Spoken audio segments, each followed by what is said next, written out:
Good morning, everyone. Let's start with making sure you have the note-taken sheet from the substitute. So you should have a sheet. I'm sorry, period 1 and 2, that you had to do it on the computer as you were watching the slides. That was not my intention. You can get that sheet from the sub from that lesson also.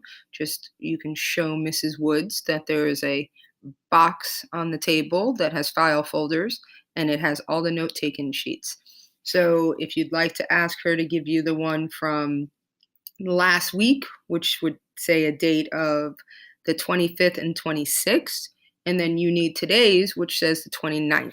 So again, guys, before you start, make sure you have that sheet in hand so you are writing the notes as you are watching the video. And I'm sorry that first and second, that didn't work out for you. And I'm sorry that period 5, you didn't see the video. The video is now posted from last week. So hopefully we are good for this week. Okay, so now that you have a sheet, now that you have your headphones on, and now that we're good to go, let us begin. So today's lesson is about how does an animal reproduce and develop, and how does it differ from animal to animal. So we're going to look at the roles of male and female reproductive organs. Don't get too excited. This is not a full sex ed video, guys. This is just very brief, the cells that we need. How did the types of fertilization differ, and what are the different types of animal development? All right, so here we go. I believe this note-taking sheet has, I don't know if it has all the words or just the letters for you to do it, but make sure you write that vocab down. Sexual reproduction, testes, ovary, fertilization, zygote, and metamorphosis. All right, so let's begin. So let's start with what sexual reproduction actually is. If we look at these pictures right here, over here on this leaf, these are fertilized eggs. These eggs are waiting to hatch, and not sure which animal is going to come out of there, but something right there. We look at this picture right here, this big circle here, this is a single female egg, and all these are the male sperm. So you can see there's only one egg, but there's multiple sperm, and only one sperm will actually get into this egg to have fertilization. And right here is showing you what that actually looks like. Once the first one gets in, that's it. No one else is getting in unless it's twins. Then you get 2. Okay, so the purpose of sexual reproduction. You get genetic material from 2 different cells. You get the sperm and the egg. So you have the genetic DNA material from the male, you have the genetic DNA material from the female, and they combine and produce an offspring that has genetic material from mom, genetic material from dad. So the sperm carries all the DNA information from dad, and the egg carries all DNA information from mom. So you get a little bit of each, and once they combine and it's a fertilized cell, we now have part mom, part dad. That makes sexual reproduction. Whereas remember, asexual reproduction was one single animal that splits in half and you just get a clone. So it's the same animal, just 2 of them. This is different. We get a mix of both mom and dad. All right, so let's start with the male reproductive organs. So the male has testes. These produce sperm. Most male animals have 2 of these. So with this, males can produce sperm once they hit puberty and pretty much for the rest of their lives. So this is what it looks like. This is the sperm. This is a closer up. You do not need to know all these details. You just need to know that males have testes that produce sperm.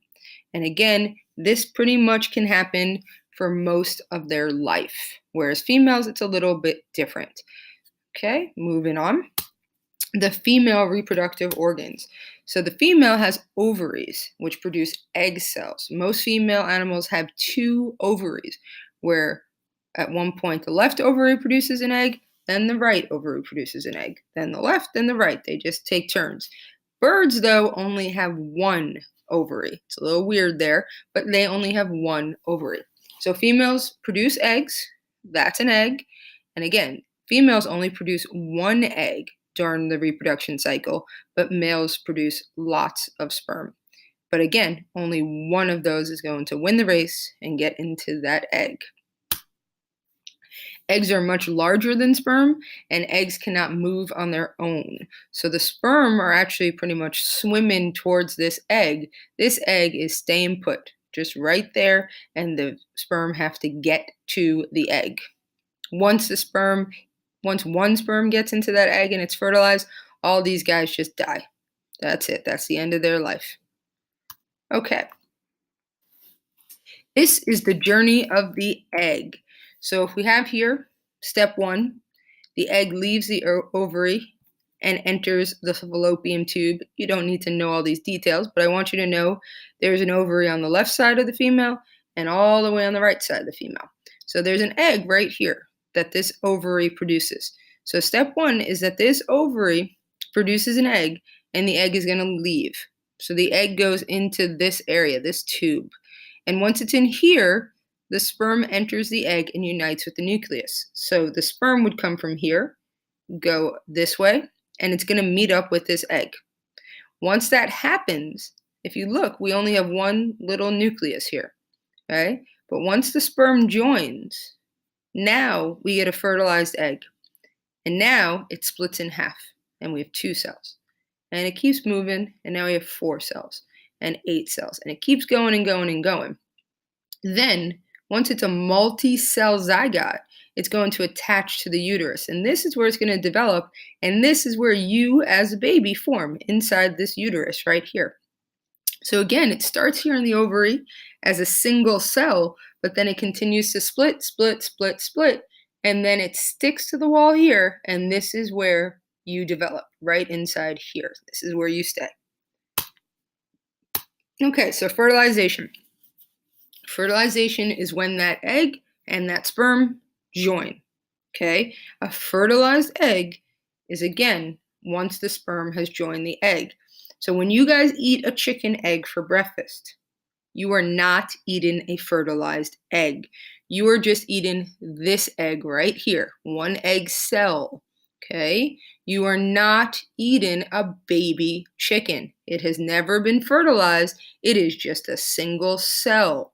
So do not freak out that you're eating a baby. It's not a baby yet. What you're actually eating, that yellow part of that egg, that yolk, that's just the food for the baby. So if that became an actual baby, if that was fertilized, there's a tiny, tiny, tiny, tiny, tiny little cell inside there. That then would develop, that would then eat away at the yolk, and that would be its food. The white part of the egg is the membrane. That's just kind of keeps it cushioned. So again, what you're eating when you eat scrambled eggs, when you eat hard-boiled eggs, you're not eating a baby. You are not eating what could have been a baby. What's a chicken? You are eating the cell from the female. That's it. So do not freak out. Okay, so as I said before, once they fertilize, we get half from the egg, half from the sperm. So you might get red hair from one, or blue eyes from your mom, brown eyes from your dad. You're getting a little bit of both. Okay, so you look a little like mom, a little like dad. And once they fertilize, you have an egg cell, a sperm cell. They fertilize, you get a zygote. This is an entirely new cell. So no longer are you egg or sperm. You are now a zygote. That's what it is called. So again, when the sperm fertilizes an egg, this new cell is called a zygote.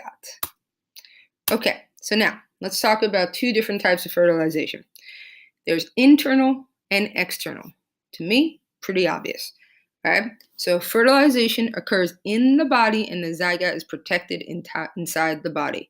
So internal fertilization means that the baby, the zygote, is developing inside. Think about yourself. You developed inside your mother. That is internal fertilization. The egg and the sperm met inside the body. This helps with survival rates because you are completely protected by your mother. You are not just out there, easy target for an animal to come and eat. You are being developed inside and fully protected. Whereas external fertilization, this happens outside the body. There's no protection here. So this usually requires lots of eggs so you can increase your chances of survival. This is why when fish, as I told you about last week, when it's called spawning, the female will swim first and she will drop her eggs. Then the male will swim on top and he will drop his sperm. This all happens outside the body. The fertilization happens outside the body. But what do people eat? They eat caviar.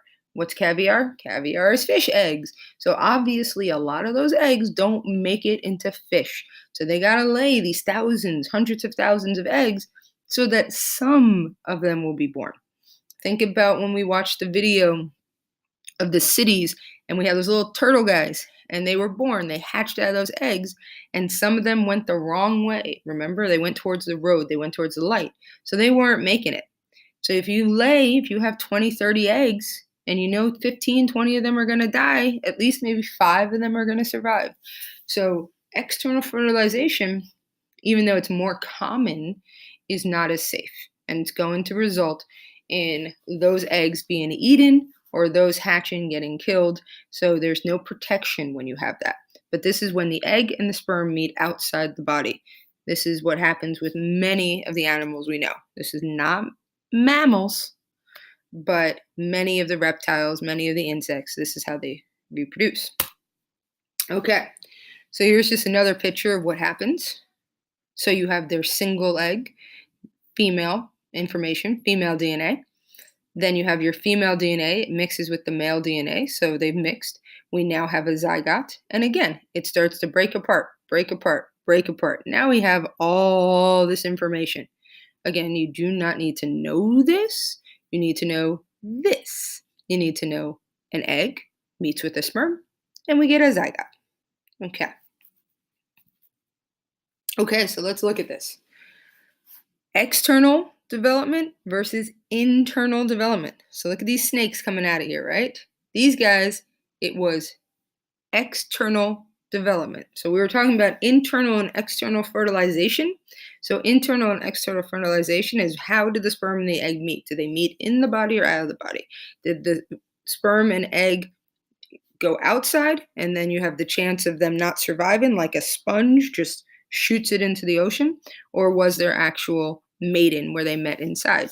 So then how are they developing? So here, these snakes are developing outside the body. There are snakes laid, these eggs are laid and they hatch and the snakes come out.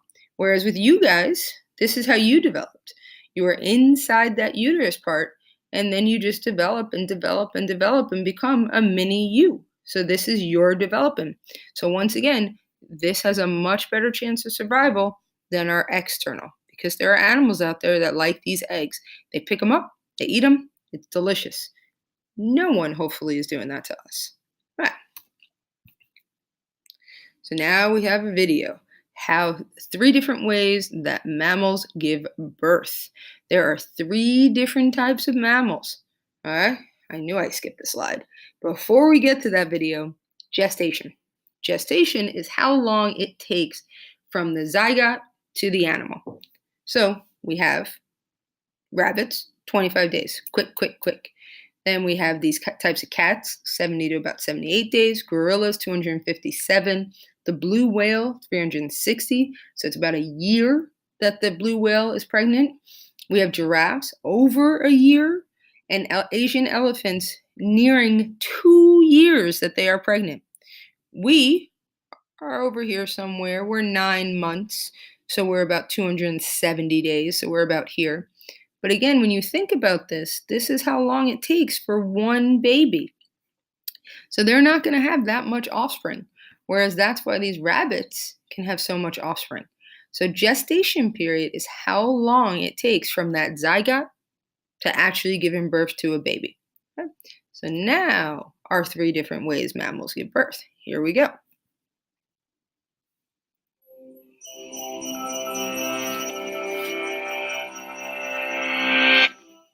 What do these animals have in common?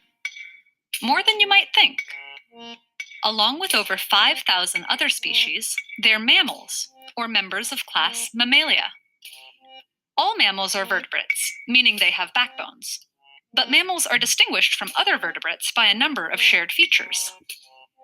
That includes warm blood, body hair or fur, the ability to breathe using lungs, and nourishing their young with milk.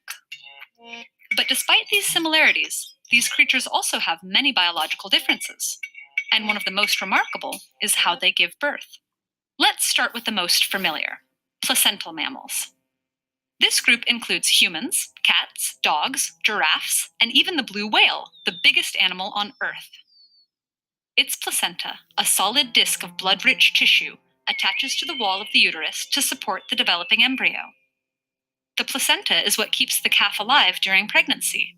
Directly connected to the mother's blood supply, it funnels nutrients and oxygen straight into the calf's body via the umbilical cord, and also exports its waste. Placental mammals can spend far longer inside the womb than other mammals. Baby blue whales, for instance, spend almost a full year inside their mother.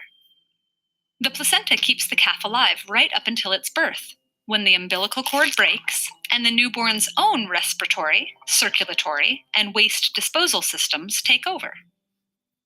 Measuring about 23 feet, a newborn calf is already able to swim. It'll spend the next 6 months drinking 225 liters of its mother's thick, fatty milk per day. Meanwhile, in Australia, you can find a second type of mammal, marsupials. I'm going to pause there for a second. So that placental, so that umbilical cord, think about it for a second. What do you think that attaches to on you? There's a clue right there. I mean, right there, so you know your placentals, it attaches to it's your belly button. So that that umbilical cord is why you have a belly button. It would go through the umbilical cord, through that belly button area, and into your body. So the only reason you have a belly button is for that point in your life. Otherwise, it's pointless at this point. So you can tell a placental simply if they have that belly button area. So just remember that. That's what that belly button was for, the umbilical cord. Marsupial babies are so tiny and delicate when they're born that they must continue developing in the mother's pouch. Take the quoll, one of the world's smallest marsupials, which weighs only 18 milligrams at birth, the equivalent of about 30 sugar grains. The kangaroo, another marsupial, gives birth to a single jelly bean-sized baby at a time. The baby crawls down the middle of the mother's 3 vaginas, then must climb up to the pouch, where she spends the next 6 to 11 months suckling. Even after the baby kangaroo leaves this warm haven, she'll return to suckle milk. Sometimes she's just one of 3 babies her mother is caring for. A female kangaroo can often simultaneously support one inside her uterus and another in her pouch. In unfavorable conditions, female kangaroos can pause their pregnancies. When that happens, she's able to produce 2 different kinds of milk, one for her newborn and one for her older joey. The word mammalia means of the breast, which is a bit of a misnomer because while kangaroos do produce milk from nipples in their pouches, they don't actually have breasts. Nor do monotremes, the third and arguably strangest example of mammalian birth. There were once hundreds of monotreme species, but there are only 5 left. 4 species of echidnas and the duck-billed platypus. The name monotreme means one whole, referring to the single orifice they use for reproduction, excretion, and egg-laying. Like birds, reptiles, fish, dinosaurs, and others, these species lay eggs instead of giving birth to live young. Their eggs are soft-shelled, and when their babies hatch, they suckle milk from pores on their mother's body until they're large enough to feed themselves. Despite laying eggs and other adaptations that we associate more with non-mammals, like the duck-billed platypus's webbed feet, bill, and the venomous spur males have on their feet, they are, in fact, mammals. That's because they share the defining characteristics of mammalia and are evolutionarily linked to the rest of the class.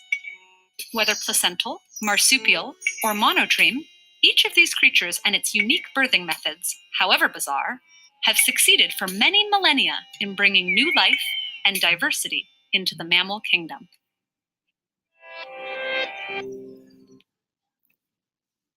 Okay, so now we have 3 groups of mammals. We got the weirdos, those monotremes, because remember, I always say there's one odd man in that group.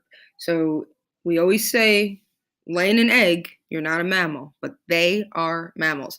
And if you've ever seen Phineas and Ferb, whatever that show is, I know the platypus would sweat milk. So that was actually something true. They kind of sweat milk, and the babies literally just lick their mom's skin, and that's how they get their milk. Right. So moving on here, we have metamorphosis. So these are our non-mammals. These are our pretty much our insects. So we have incomplete metamorphosis and complete metamorphosis. Incomplete doesn't have all these cool different changes here. Incomplete means I have my fertilized egg and then I'm just a nymph and then a bigger nymph and then a bigger nymph and then I'm done and I'm an adult. So the nymph is just when you're a mini me. So again, this is an easy one, incomplete. I have an egg, and then I become a mini me, which is called the nymph stages, and then I'm an adult, and that's it. Whereas complete is where it gets a little weird. So complete is when you have the egg, and then you become a larva, which looks nothing like you as an adult. And then you take a break, you become a pupa, and then you come out looking like a pretty little butterfly. You're an adult. So again, over here with incomplete, when we're born, when they come out of that egg, they pretty much look like they're going to look. They're just smaller. But when we come out of the egg here, we look nothing like we're going to look at the end. So complete is what you guys have learned pretty much your whole life. This is the different one, incomplete. But incomplete is kind of just what you go through also. You're a mini me, and then a bigger mini me, and then a bigger mini me, and then you become an adult. Okay? That's incomplete metamorphosis versus complete. And I believe that finishes up our lesson here. So again, you're going to go through those note-taking sheets. You're going to answer those questions. You can go back and forth on this video. You can email me any questions that you have, but finish up that sheet. Make sure you have that sheet. If you want to go back and finish up the other sheet, go for it if you needed that in front of you. And again, if something doesn't seem right, send me an email. Okay? Hope everything's going well. And I will speak with you guys tomorrow for your next lesson, period 1 and 2, and Wednesday, period 5 and 6. I will see you then. Okay, have a good day. Oops, I gotta get out of here.